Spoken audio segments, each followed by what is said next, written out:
talk about that. Vamos a orar. Gracias por tu presencia, Señor. Porque no solo te haces, Señor, presente, sino que la manifiestas a favor de nosotros. Gracias, Señor. Porque nos permite, Señor, tocar el borde de tu manto. Porque nos permite, Señor, oír tu palabra, interpretarla, aplicarla de acuerdo a tu voluntad, Señor. Espíritu Santo, ministra tu palabra. La recibo. Dígale al Espíritu Santo, recibo tu palabra, Espíritu Santo. Vamos, dígaselo. Recibimos tu palabra, Espíritu Santo. Sabemos que la has enviado, Señor, para mí con un propósito específico. Y que tú has prometido que tú vas a cumplir, Señor, lo que tú dices en tu palabra, en el nombre de Jesús. Ministra tu Espíritu Santo lo que yo no pueda ministrar o explicar en el nombre de Jesús. Amén. Amén. Previamente estudiamos en una ocasión cuando el Señor Jesucristo enseñaba y predicaba específicamente al pueblo judío. Y lo hizo para explicarles sobre el reino de Dios, que ellos aún todavía no lo habían alcanzado, no lo habían entendido, ni sabían de qué se trataba. Y lo hizo por medio de parábolas. ¿Cuántos se acuerdan de la enseñanza previa? Quiero tomar un poquito de esta enseñanza previa para entrar a lo que continúa, porque hoy es una continuación de la enseñanza previa. Les predica en parábolas adrede y con propósito y con el respaldo de la Biblia en el libro de Isaías, donde dice que Dios les hablaría, pero les hablaría como palabra escondida, para que aunque ellos oyeran, no entendieran. No vaya a ser que se arrepientan. Extraño, ¿no? Hoy queremos estudiar sobre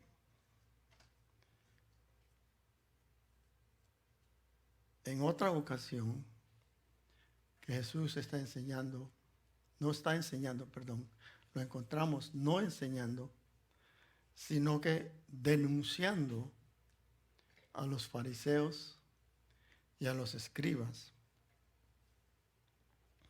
Específicamente lo estaba haciendo y les señalaba, les decía prácticas que ellos tenían que no eran aprobadas por Dios.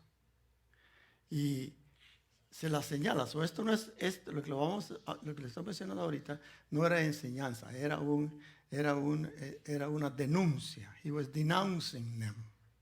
He was calling them out.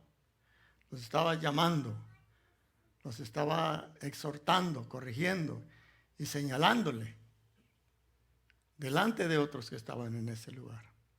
Específicamente en Lucas capítulo 11, no lo busque ahorita, vamos a ver un poco más adelante, el 12. Es importante ver el 11 para entender la transición de lo que le está diciendo, de lo que le está denunciando a los fariseos y a los escribas, y la forma, el contenido. Y luego vamos a ver en el próximo capítulo número 12, el estilo, la forma, la modalidad y el contenido de cómo les está enseñando a sus discípulos y a todos los que se acercaban para oír, totalmente distinto. So we want to emphasize that and look at the difference.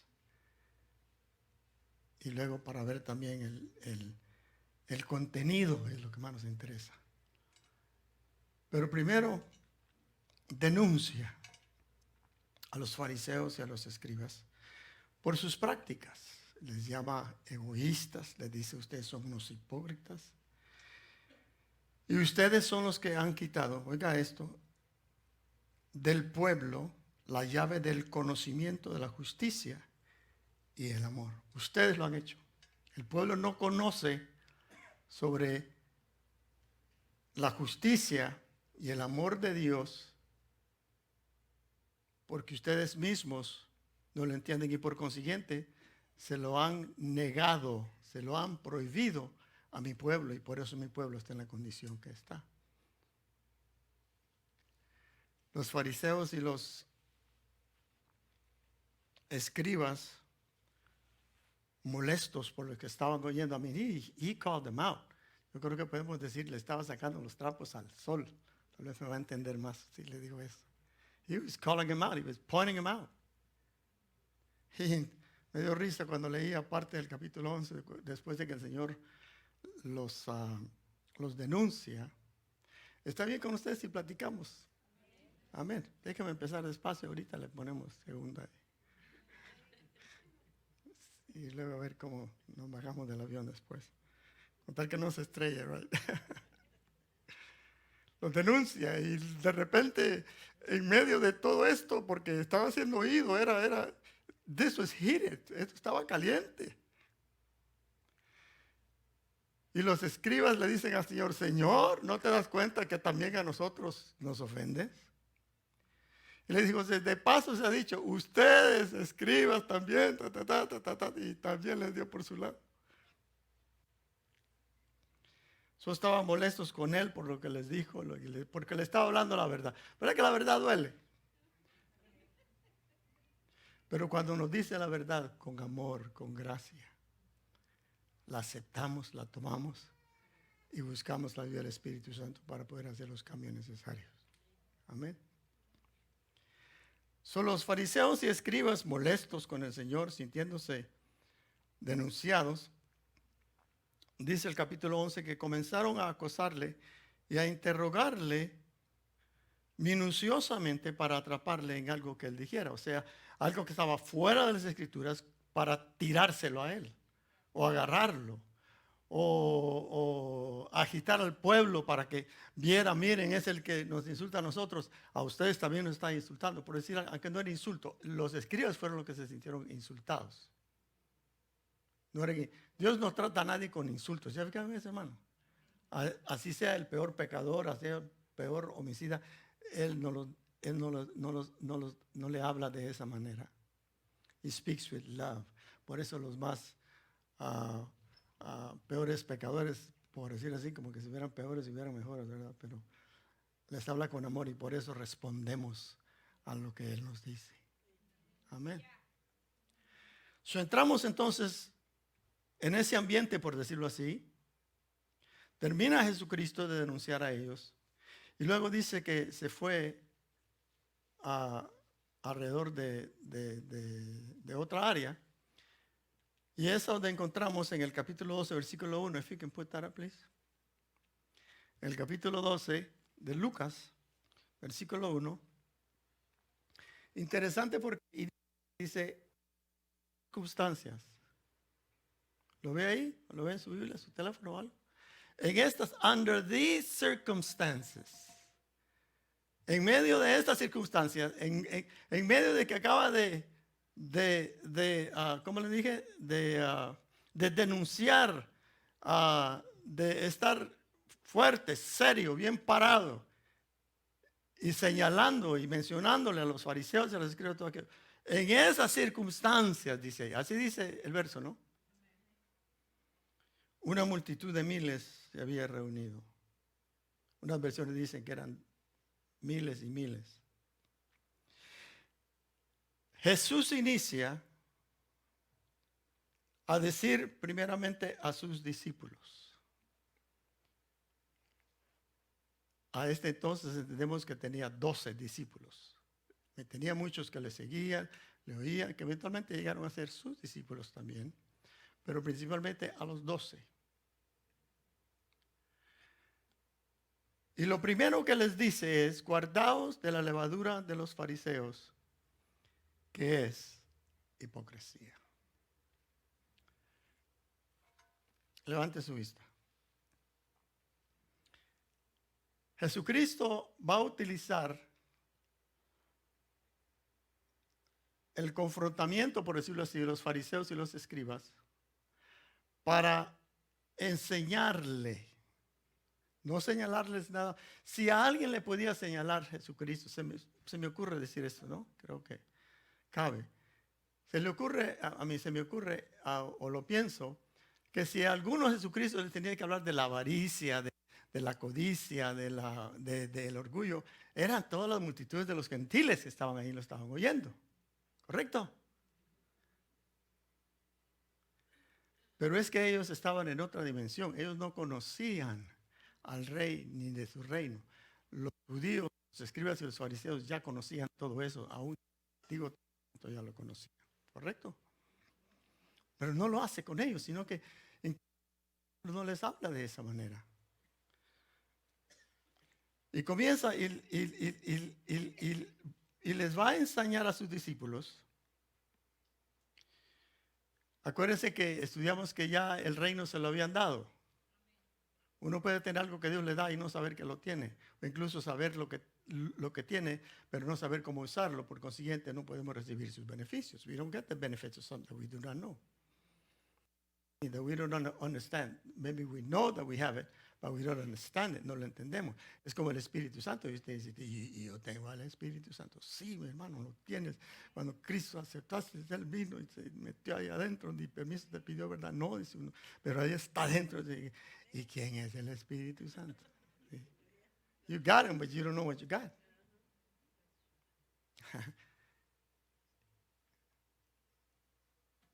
Let's leave that alone. So les comienza a enseñar a sus discípulos, a quienes ya tenían el reino,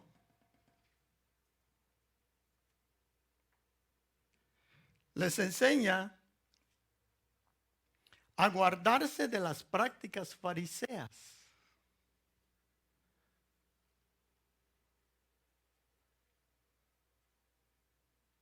A guardarse o cuidarse de la avaricia, de la codicia, de la lujuria, del engaño, de la mentira.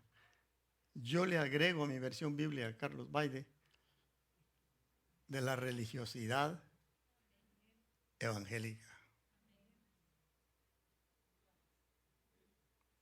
Déjelo ahí, no quiero que se enoje.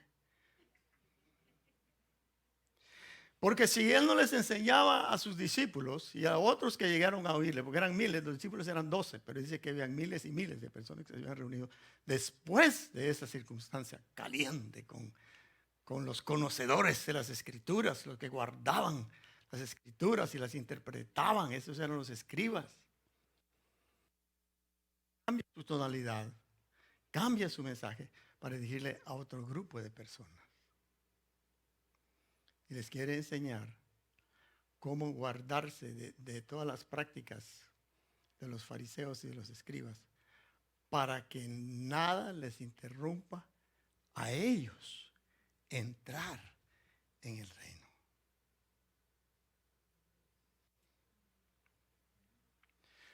Los fariseos y los escribas no entraron, no vieron, no entendieron. Ver es entender. No entraron, quiere decir no participaron. Lo que Cristo le dijo a Nicodemo, ¿sabes qué?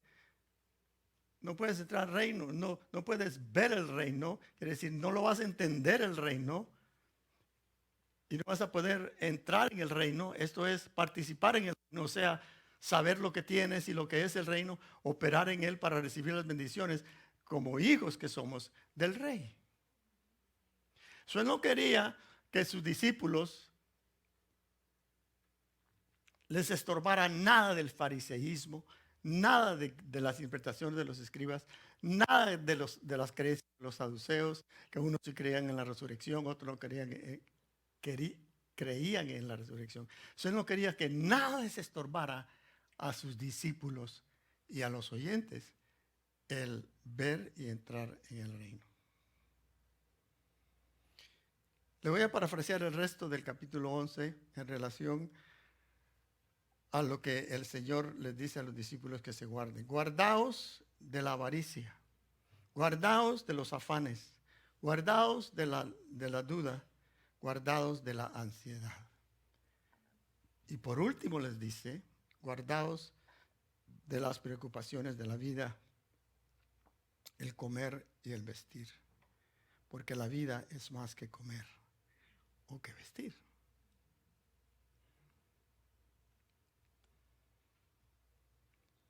Llegamos a estas alturas al centro de la enseñanza.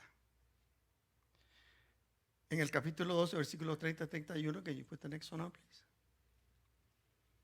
¿Ok? Yo solo leo aquí, usted lo puede leer ahí, o en su teléfono, o iPad, o whatever. Dice, estas cosas, ¿cuáles cosas? El comer, el beber, el vestir, el obtener, el adquirir. Esto es, estas cosas buscan. No se olvide esa palabra, buscan o buscar. Dice, estas cosas buscan los pueblos del mundo, pero vuestro Padre, o sea, el Rey. Porque a la conclusión que él llega es, les habla del reino, quiere decir que ya les está hablando del reino de Dios, el reino de su Padre. ¿Se acuerdan que estudiamos sobre eso? Les dice, de estas cosas buscan los pueblos del mundo. Pero vuestro Padre, el Rey, sabe que tenéis necesidades de estas cosas. Y luego le dice, más, eso es lo que el resto del mundo busca. Mas ustedes que tienen el reino adentro, busquen. Los otros pueblos buscan comida, bebida, lujos, dinero, lo que sea. Pero ustedes buscan su reino. ¿Cuál reino? El reino del Padre. Acuérdense que Jesucristo no vino a enseñar sobre su reino. Él dijo ciertas cosas sobre su reino que le van a heredar. O que ya se lo heredaron. No vamos a pelear sobre eso. Pero él vino a predicar el reino del Padre. Del reino del Padre. Vino a dar testimonio del reino del Padre. Que eso era lo que Jesucristo quería. No tanto que lo conocieran a él, sino que conocieran al Padre. Mi Padre me envió. Yo doy testimonio de mi Padre. Él no se echó flores a sí mismo. ¿Se acuerda? Él no hizo eso. Todo era para el Padre. Adoren al Padre. El Padre es bueno. Es amoroso. No te desprecia. Oh, man. That was his task. Ese era su trabajo. Dar testimonio. El Evangelio del Padre Rey.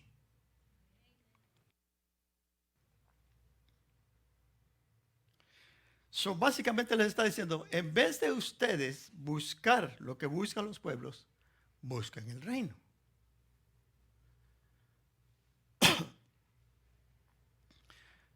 Necesitamos buscar el reino. Eso es una tarea, no solo porque ya lo tenemos, quiere decir que ya sabemos de qué se trata.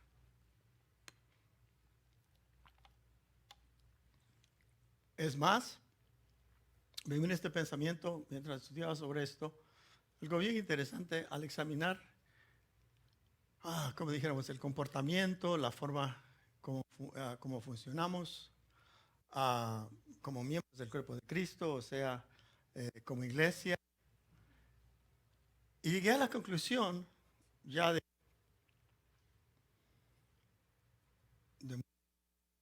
estar en el Evangelio. Nací en el Evangelio, me retiré por un tiempo, regresé. Ya son alrededor de unos 60 años más o menos. 40 de ministerio, ya vamos 42. Me di cuenta que el Evangelio o que practicado y que hemos vivido es muy secular. Es very secular. Es muy secular.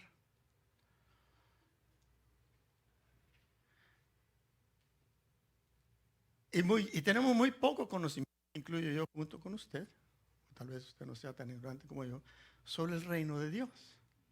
Pero fíjese que toda la participación, el trabajo en la tierra va a cesar.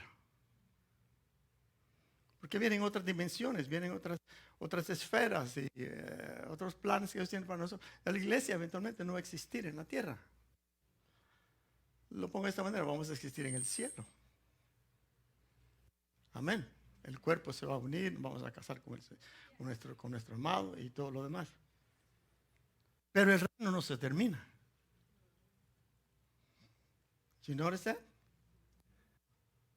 El reino no se termina, el reino sigue. Bien dice el libro de Apocalipsis que reinos y reinos eliminaron y imperios que eran o reinos que eran en lo secular, súper inmensos, grandes y maravillosos y lo demás. Eventualmente ahora algunos de ellos son los más pobres en el mundo. El reino que puedo pensar o el imperio que puedo pensar es el egipcio. The Egyptians, they were the powerhouse way back then. Mira, pues ahora, uno de los países más pobres de todo el mundo. What happened? Roma. Los griegos, los medos, los persas. Grandes, inmensos. ¿Y dónde están ahora? Cada quien en su lugarcito ahí, que al fin se quedó con un pedacito de terreno. El reino de Dios está creciendo, está expandiendo, lo vamos a mencionar dentro de un ratito. Crece, su gobierno crece, aumenta, expande y no se retrae. Right, es un hermano. Dele, pastor. Dele es duro, pastor. No. Oh, boy, I got off on that, didn't I? All right. Anyway, no que yo no tenga algo en contra, no que yo tenga algo en contra de la iglesia, pero es que hay que ponerle la iglesia donde la iglesia le toca estar y a donde corresponde dentro de toda la gama de los planes, no la gama, sino que los planes, los propósitos de Dios y las etapas, las series, los milenios y todo lo demás. Amén.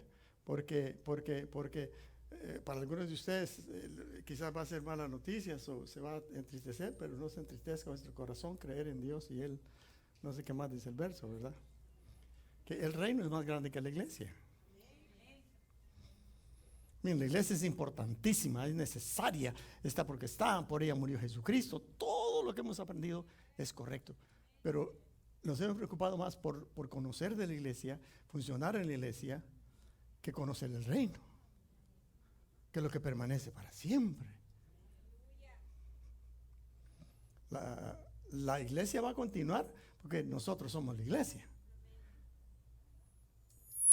Oh boy, get off of that now. Sigamos, si no va a decir, me van a regañar porque predicó muy largo.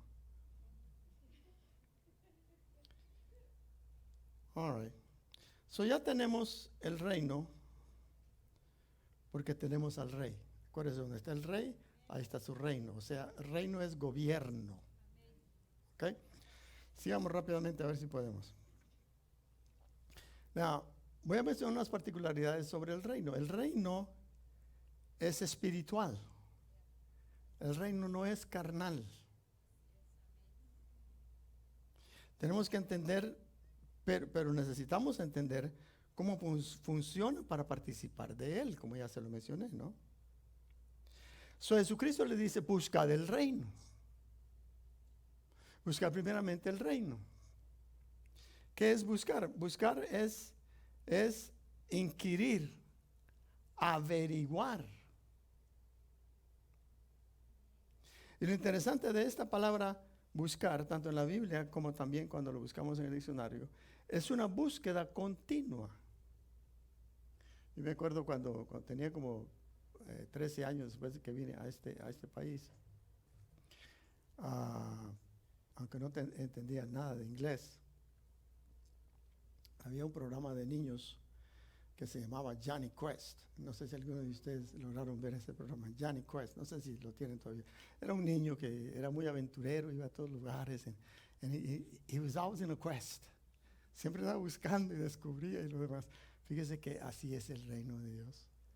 It's a quest, es una continua búsqueda. We are never going to finish learning about the kingdom. Porque es demasiado inmenso. No vivimos los suficientes años aquí en la tierra como para meterse a la palabra y estudiar el reino. Pero hay que buscarlo, es una búsqueda continua. Porque cuando entendemos algo, decimos, oh, wow, this is interesting. Pero de eso que entendimos surgen otro montón de preguntas. So then you get on the quest and answer all those questions. Pero así es. Y le cuento que no es aburrido, porque es la palabra de Dios. Vamos a ver el fruto de participar en el reino. All right. Bien, veamos lo que el apóstol Pablo recibe y lo escribe en Romanos 14, 18 en relación al reino. Esto es importantísimo porque yo lo veo muy ligado a lo que de la enseñanza de Cristo Jesús sobre la comida y la bebida, la preocupación de los pueblos para que nosotros no tengamos esas preocupaciones. Pablo explica qué es el reino y qué no es el reino. Right? This is important. Hay que especialmente tener base bíblica para esto. So dice, are we up there? Romans 14, Romanos, I think I gave you that one. No? Romans 14, 17. I can't see you. I need to hear you. No? I don't have it. Bueno, ni modo, lo van a tener que lamerse los dedos y empezar a buscar en la Biblia. Romans 14, 17. Mi padre me decía, eso es mala costumbre, eso es sucio. Y luego él mismo me contó que la historia que todos conocemos, yo se la conté a mi esposa, yo pensé que no la sabía, pero decía, my dad told me that one, que unos prisioneros querían matar al rey o algo así, y le regalaron unos libros y le pusieron algo así, no, estoy estirando la historia, le pusieron veneno en las páginas del libro, y el rey le estaba leyendo.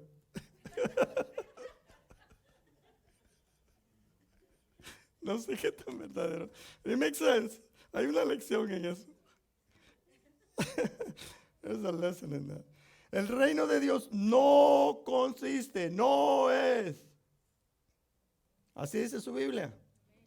No es comida ni bebida. Entonces, ¿qué es? Es justicia, paz, gozo en el Espíritu Santo. Well, that's a great beginning to search what the kingdom. Ese es un buen inicio como base, para buscar el reino. Por lo menos ya la mitad de las preocupaciones ya se quitan. Entonces no son hamburguesas espirituales que busco, no. No son chilaquiles llenos del Espíritu Santo que busco, no. Okay, this is important.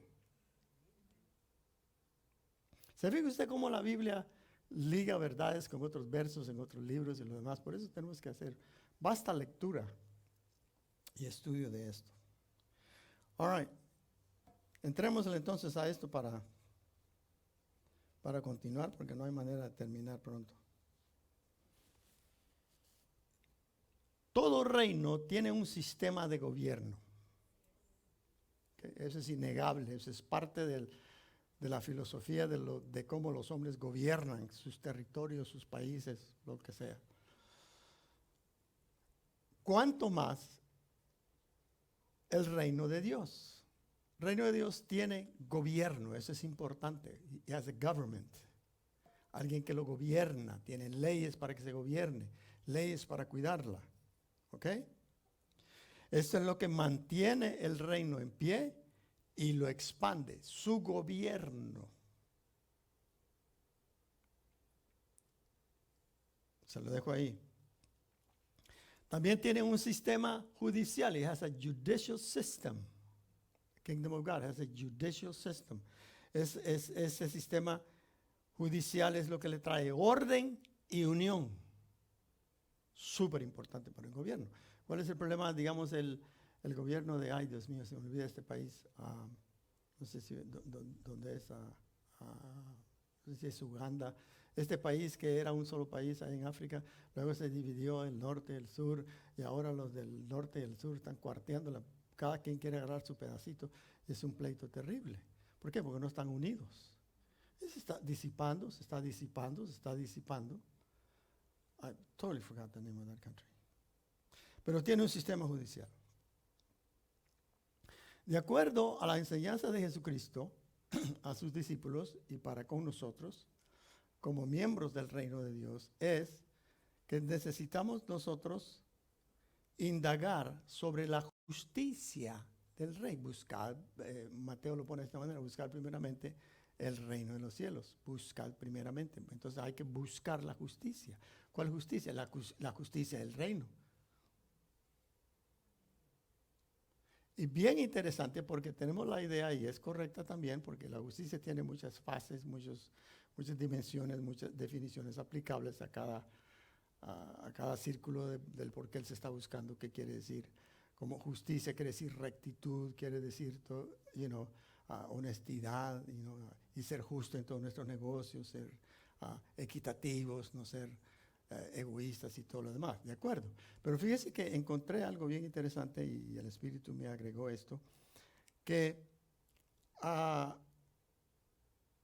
buscar la justicia, es la justicia del rey que estamos buscando, de la cual queremos saber. Porque si el rey es injusto, ¿cómo cree que va a gobernar a sus súbditos? Injustamente, parcialmente, solo para él. Eventualmente, eso es lo que se tornan en dictadores. Right? Ese es un sistema de gobierno. La dictadura es un sistema de gobierno también. La democracia es otra. En esto de buscar la justicia, es conocer el carácter y la conducta del rey.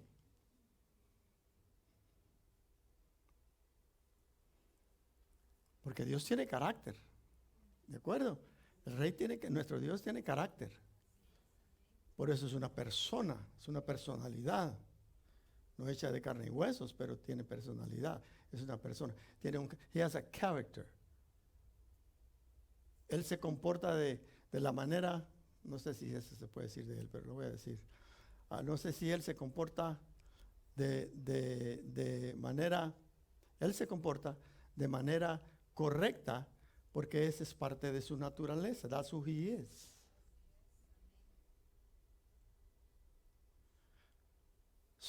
Lo primero que queremos hacer es conocer el carácter y el comportamiento del rey. ¿Con qué propósito? Oiga esto. Con el propósito de que nuestro carácter y nuestro comportamiento sea el del rey. Amén. Para ser como Él es. Cuando todo sea revelado, vamos a ser como Él es. Yo pensaba que era buscar la justicia, cómo Dios se encarga de juzgar, y todo eso es muy cierto, es en el gobierno. Esa es la rama judicial. ¿Ok? Para mantener orden en el reino. No todo es permitido en el reino. Tampoco. Entonces no se trata de buscar sobre la rectitud o lo honesto o lo entero, lo completo de la justicia, sino que conocer al rey. Y conocer al rey es conocer la justicia de Dios. Cómo Él se comporta, como ya le mencioné, en carácter y conducta para tener el carácter de Él. Me acuerdo que cantamos, Señor, yo quiero ser. Algo así decía el canto, ¿no? Como tú, Señor. Señor, yo quiero ser como tú. Y hasta las tonalidades se me fueron. Y estábamos cantando y decíamos eso y ni sabíamos qué estábamos pidiendo. Sin saber que aunque se lo pidiéramos 1000 años no lo podemos alcanzar porque esto es parte del reino. Tenemos que entrar en el reino, conocer el reino, participar del reino, si no, no. Señor, yo quiero ser como tú. ¿Cómo? Conóceme más. ¿Cómo nos conocemos mejor? Juntándonos más seguido. Teniendo comunión los unos con los otros. Y ahorita vamos a ver esa parte también. Ya me acordé que faltan 3 páginas aquí. Lord Jesus, help me. Hold on, Jesus, don't come now. All right. ¿Estamos bien, hermanos? No se preocupe, ahorita le van a dar comida y bebidas. En otras palabras, se requiere relación con el rey. Platicar con el rey. Escuchar la palabra del rey. Anhelar estar con el rey.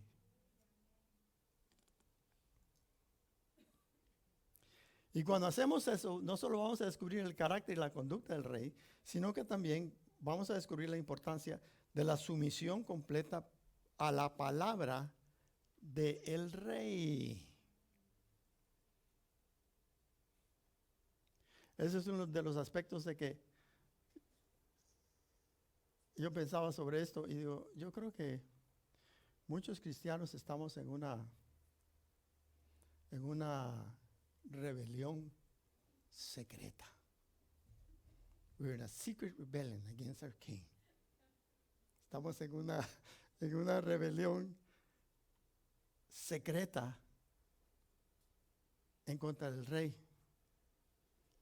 ¿Por qué dice usted eso, pastor?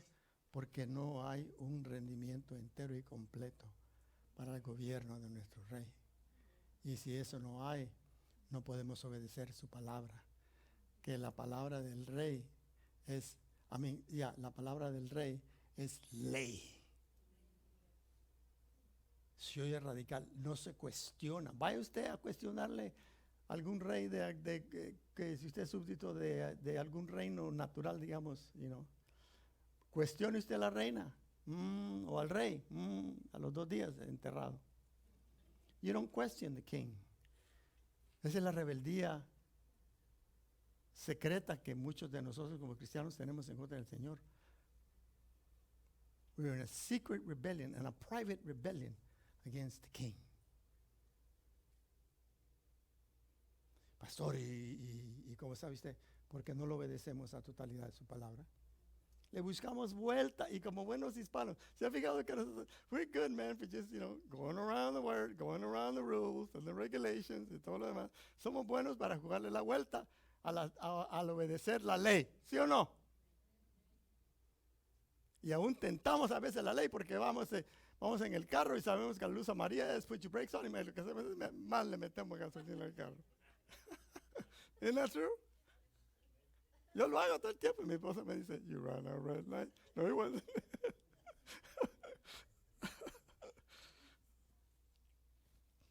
Descubrimos la importancia de sumisión completa a la palabra del rey. Pero fíjese que es palabra y tiene que ser obedecida. Pero esa palabra está sumergida en la gracia del rey. In his grace. It's smothered in it. It's soaked in it. Eso no es una ley. Si no cumples, ahorita te mato. It isn't like that. Cuando le dan gracias a Dios que su ley está empapada en gracia. Oh, me gusta esta quizás sobre todas las cosas. Al buscar el reino vamos a descubrir que la autocracia, o sea, el gobierno personal, el egocentrismo, otra forma de escribirlo. En buen español, aquí yo mando, a mí nadie me manda. Nobody governs over me. Eso es gobierno personal.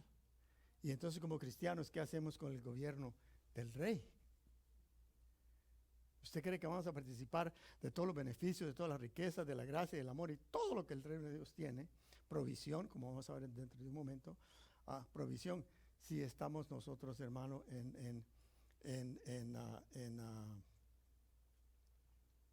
llevando nuestra vida un gobierno personal. Resistimos el gobierno en el hecho de que resistimos obedecer la ley. Y todo lo que buscamos es problema, porque fíjese que solo la ley de Dios está empapada en gracia, en misericordia, en bondad, en justicia, en perdonar, en levantar, en olvidar y todo lo demás. Pero la ley de los hombres, la ley está ahí para matar. ¿Sí o no? Destruir.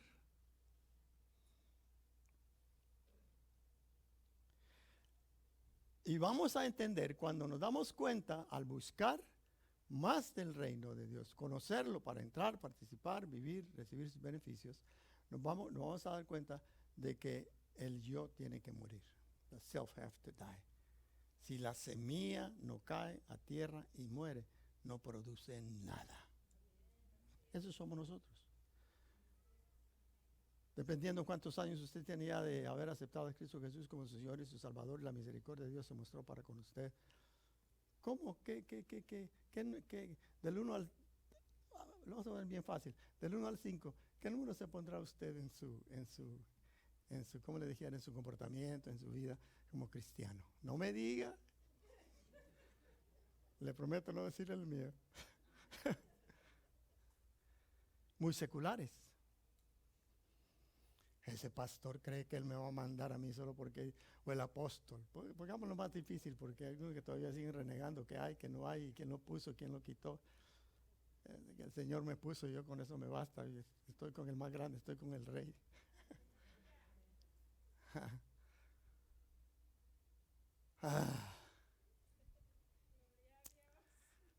This is good. You enjoying this? ¿Está edificando, hermano? Y se fija usted la tonalidad como el Señor nos está hablando. Yo estoy aquí, le estoy poniendo un poquito de enojo para que se ponga serio también y que se dé cuenta que esto es en serio.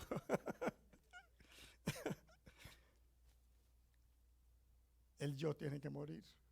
If it doesn't die, nunca vamos a entrar al reino. Vamos a descubrir también la importancia de la dependencia total en Él. Sigamos más rápido. Somos muy independientes. Y aplaudimos la independencia. Amén. Al final se independizó. I don't know, ¿qué país decimos? Irlanda del norte o del sur, no sé cuál es el que sigue todavía ligado a los británicos y no lo sueltan. Y se liberan y celebran independencia. That's self-government. Eso es gobierno personal. That's what it is. They're looking for self-government. That's fine. Pero nosotros más bien nosotros debemos de huir de gobierno personal, de gobernarnos a nosotros mismos, porque tenemos a un rey que todo lo conoce. Es más, el reino de Él es eterno, no tiene fin. Amén. Total dependencia de Él. Algo bien interesante que tal vez no cabe, voy a ver si lo hago caber aquí porque me gustó esto. La importancia de la fe dentro de la búsqueda de conocer el reino. Fíjense que en el reino de Dios la moneda para adquirir no es el dólar, sino que es la fe. Por más que usted busque dólares y tenga dólares y todo lo demás, eso no le garantiza. Incluso, oiga, gracias Espíritu Santo. ¿Por qué será que dice que los ricos no entrarán al reino de los cielos? Y tienen mucho dinero. Más bien dice que de los pobres es el reino. ¿En qué quedamos? Eso es extra. Solo se lo leo rápidamente. Isaías 55. Esto es lo que Dios dice a través del profeta Isaías. Los sedientos, venid a las aguas, y los que no tienen dinero, venid, comprar y comed. Venid, comprar sin dinero, sin precio, vino y leche. A una de las iglesias en el libro del Apocalipsis le dice, ustedes se creen ricos, ustedes están aquí, pero ustedes están desnudos, ustedes están ciegos. Mejor venid, comprar de mí. En otras palabras, opera en fe, creer. Eso es importante. Entremos en lo último de lo que el apóstol Pablo dice en relación al reino de Dios. El reino de Dios no es comida ni bebida, sino justicia, dice, gozo y paz. Entonces, en el reino hay gozo. El reino hay gozo. El gozo en la Biblia no es alegría, no es felicidad, no es, ¿qué otros sinónimos hay de eso? I'm so happy with Jesus. Estoy tan feliz con Jesús. Eso dice, I want you to be happy. I want you to know joy, my joy. Quiero que conozcas mi gozo, no felicidad que viene y se va. La felicidad, la alegría, son puras emociones, hermano. Puras emociones. Somos criaturas emocionales en la libertad. Encontré algo bien interesante sobre la definición del reino, que el reino es gozo. Gozo está relacionado, en este contexto que estamos leyendo, está relacionado con deleite en la búsqueda. The search becomes exciting, satisfying, fulfillment. La búsqueda del reino se torna un deleite, no de emocional, sino que un deleite. No se deleita usted, no sé, yo sé que sí. Se ha deleitado usted está leyendo la escritura y de repente algo le salta y le brilla. ¡Qué deleite! That's not happiness. Eso es gozo. Eso es gozo. That's joy.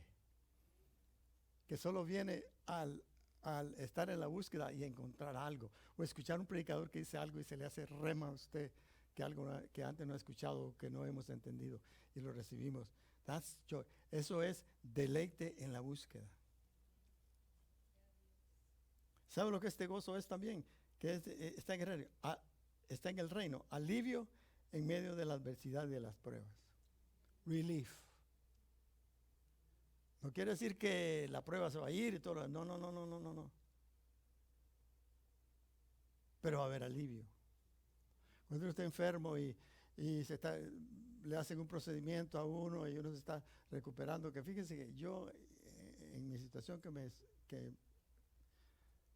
que pasé, me di cuenta de que antes de la operación, antes de la cirugía, todo está bien, aleluya, el Señor me va a sacar a luz, el Señor me va a llevar a vida y todo, pero después que ella sale del quirófano y tiene que recuperarse, la recuperación es peor que la operación.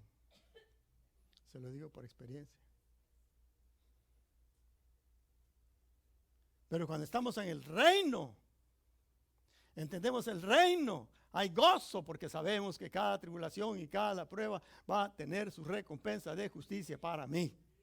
Voy a madurar, voy a crecer, voy a ser un hombre diferente, voy a ser un mejor cristiano, voy a ser un mejor pastor, voy a ser un mejor coordinador de las damas, voy a ser un mejor barrendero del templo del Señor, voy a ser una mejor persona. Eso es lo que produce las pruebas, las tribulaciones. Y Pablo dice, consideren todo eso, dice Pablo, en gozo. Oh, how difficult is that. Porque las lágrimas y el llanto y el dolor, uno no siente gozo. Pero la Biblia dice que debemos de regocijarnos en medio de todo eso. Let's go faster. Se va a acabar la batería, creo yo. Va a tener que venir a cambiar la batería. All right, ¿qué más? Esto está tan bueno. I like this. All right. So, las adversidades, las pruebas, sabemos que después nos da el fruto apacible de justicia, dice la Biblia. Ese es gozo. En eso consiste el reino. Luego dice que el reino es paz. La paz habla de integridad de carácter. ¿Qué tan íntegros somos? ¿Qué tan enteros, completos somos? ¿Qué tan maduros somos? Integridad en nuestro carácter. También paz quiere decir seguridad en el caos. Usted está seguro que aunque la tierra se está hundiendo y todo se está desapareciendo, todos están muriendo, solo usted está vivo y como que las cosas ya no van. El barco se le acabó la gasolina y parece que ya ni gasolina hay en el mundo entero. ¿Qué va a pasar de mí? Está en el caos. Pero cuando estamos en el reino, practicando el reino de Dios, tenemos una paz en medio del caos. El Señor va a calmar las aguas. Si me hundo es porque Él ya me quiere allá arriba o lo que sea. Pero hay paz. Eso es mejor que la alegría, porque la alegría viene y se va. También paz tiene que ver con ausencia. I like this one. Ausencia de agresión, ausencia de pleito. Habemos unos hermanos que tenemos 20, 30 años en el evangelio y todavía peleando. Argumentando. No es que yo tengo la razón. La esposa le dice, es que a mí no me vas a mandar, Señor. Mi Señor, quien me manda a mí es Jesucristo. Oh, sure. Y el varón, mujer, sujétate. Tú tienes que sujetarte porque yo soy la cabeza. Todo eso es bíblico, pero. Ahí el Señor me sigue dando más enseñanzas sobre eso. A ver si me dan permiso en el año 4000 para el 24, ¿cuál es el próximo año? 2024. Vamos a reír, vamos a llorar y vamos a alegrar. Ausencia de pleito. Mire, hermano, yo llegué un tiempo, ya hace años, no creo que fue ayer, pero hace años, ya me cansé de argumentar. Y yo no sé cómo lo va a tomar usted, pero le digo, el argumentar es gastar saliva. You're wasting saliva. You're wasting it. You're still arguing. Es diácono en la iglesia, es anciano, pastor, todavía peleando con el novato que acaba de entrar. ¿No se acuerda cuando usted entró en esto? ¿Cuánta misericordia tuvo el Señor con usted? Y luego ahora ya, porque ya predica la hermana y se le da la oportunidad de predicar, ya se cree más de todas las hermanas. Dejémoslo ahí. Paz. Paz tiene que ver con vidas ordenadas, vidas en reposo. Qué bello es entrar en el reposo del Señor. If you don't understand the kingdom, you'll never enter into that joy. Nunca va a entrar en ese reposo del Señor.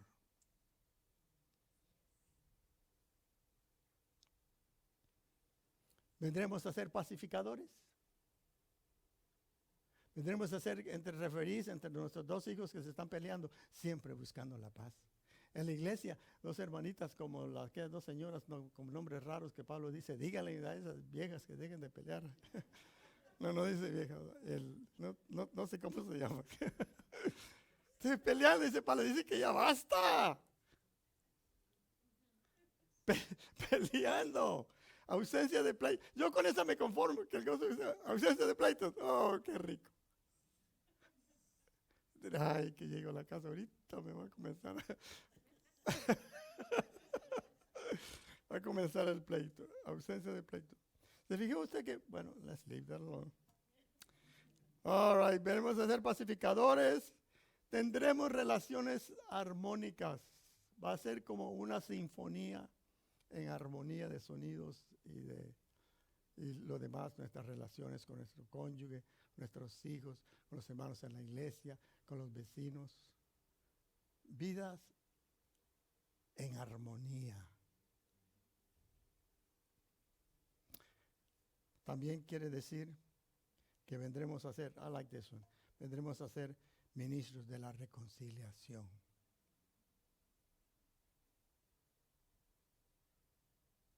El que busca la paz anda buscando la reconciliación entre esposos. Reconcílense, hombre, mire, cocínele bien, pues, ya no le dé comida quemada, aunque sea. Aprenda nuevos menús, ya se cansó de comer frijoles y arroz.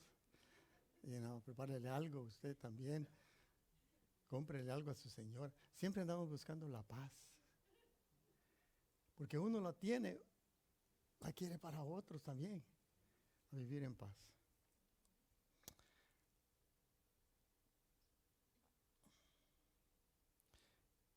Estamos terminando. El gozo y la paz son frutos de operar en la justicia de Dios.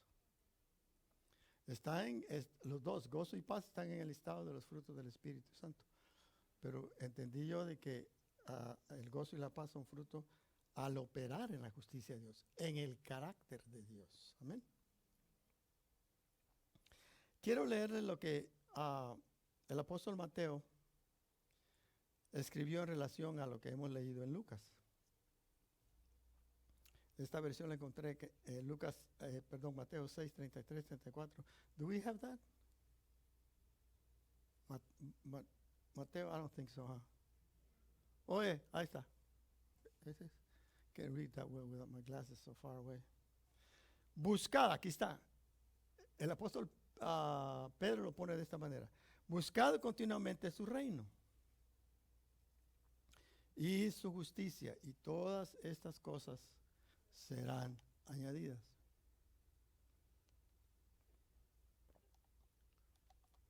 Por este motivo, si estás buscando el reino, estás entendiendo cómo opera el reino, te estás metiendo a ello, lo estás entendiendo, estás trabajando y lo demás. Por ese motivo, no te preocupes por el día de mañana.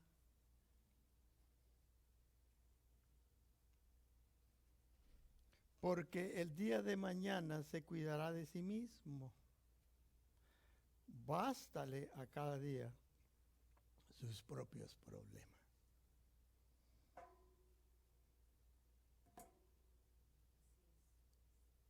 ¿Se fija la tonalidad de la enseñanza de Cristo Jesús? ¿Cómo Mateo lo describe? ¿Se fija el contenido? No busques lo que los del resto del mundo busca. Tú busca el reino de tu Dios, de tu Rey. Todo lo demás va a ser agregado. Póngase de pie para terminar y vamos a orar.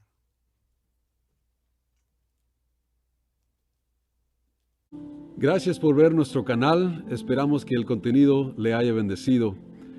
Ayúdenos y suscríbase a este canal y ayúdenos a compartir el mensaje para que otros también sean bendecidos con la palabra del Señor. Hasta la próxima vez. Dios les bendiga.